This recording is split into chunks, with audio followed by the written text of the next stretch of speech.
जिंदगी में हर दिन हमारा सामना कई तरह की चुनौतियों और लोगों से होता है। कुछ लोग हमें प्रेरित करते हैं तो कुछ ऐसे भी होते हैं जो हमें गुस्से में लाकर हमारी शांति छीनने की कोशिश करते हैं। ऐसे समय में हम क्या करें? इस सवाल का जवाब आज की कहानी में छिपा है। यह कहानी है एक जैन गुरु की, जो अपने धैर्य और शांति से हमें जीवन का एक अनमोल सबक सिखाते हैं। इस कहानी को ध्यान से सुने, क्योंकि यह सिर्फ एक कहानी नहीं बल्कि आपकी जिंदगी बदलने का जरिया बन सकती है। जापान के ओसाका के पास एक गांव था। वहां के लोग एक जैन गुरु को बहुत सम्मान देते थे। उनकी शांति और समझदारी की चर्चा दूर दूर तक थी। लोग उनके पास अपनी समस्याओं का समाधान लेने आते थे।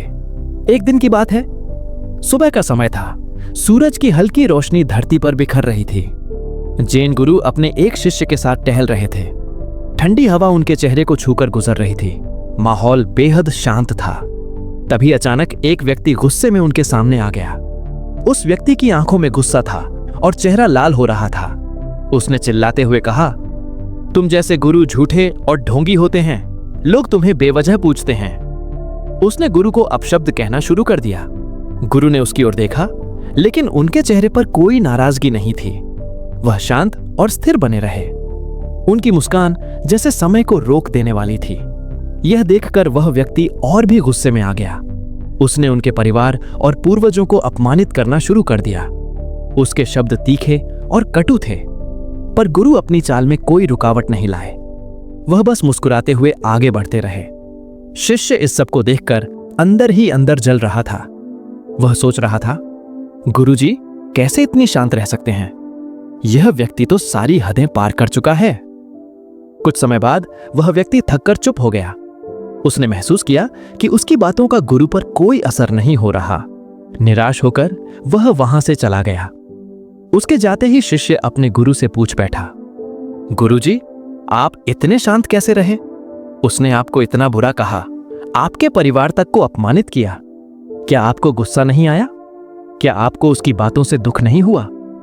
गुरु ने शिष्य को प्यार भरी मुस्कान दी और कहा, चलो मेरे साथ। दोनों चलते चलते गुरु के कक्ष तक पहुंच गए। गुरु अंदर गए और थोड़ी देर बाद गंदे फटे पुराने कपड़े लेकर बाहर आए। कपड़े से तेज दुर्गंध आ रही थी। गुरु ने शिष्य से कहा, इन्हें पहन लो। शिष्य ने कपड़े हाथ में लिए और तुरंत दूर फेंक दिए। उसने कहा, गुरुजी, ये कपड़े तो बहुत गंदे हैं। इन्हें पहनने का तो सवाल ही नहीं उठता। गुरु मुस्कुराए और बोले, बिल्कुल सही। जैसे तुम इन गंदे कपड़ों को पहनने से इनकार कर रहे हो, वैसे ही मैंने उस व्यक्ति के शब्दों को अपनाने से इनकार कर दिया। शिष्य यह सुनकर हैरान रह गया। गुरु ने आगे कहा, अगर कोई तुम्हें बुरा भला कहे और तुम उसका जवाब देकर क्रोधित हो जाओ, तो इसका मतलब है कि तुमने उसकी नकारात्मकता को स्वीकार कर लिया। लेकिन अगर तुम शांत रहो तो उसकी नकारात्मकता वहीं रह जाएगी जहां से वह आई थी। अपनी खुशी और शांति को दूसरों के हाथों में मत दो।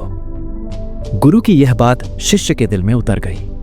उसकी आंखों में आंसू थे, लेकिन वह अब खुद को हल्का महसूस कर रहा था। दोस्तों, यह कहानी हमें सिखाती है कि गुस्से और अपशब्दों से प्रतिक्रिया देना हमारी शांति को खत्म कर देता है। लेकिन अगर हम नकारात्मकता को ठुकराना सीख लें तो हमारा जीवन हल्का और खुशहाल हो जाता है। याद रखें, आपकी शांति और खुशी आपके ही हाथ में है।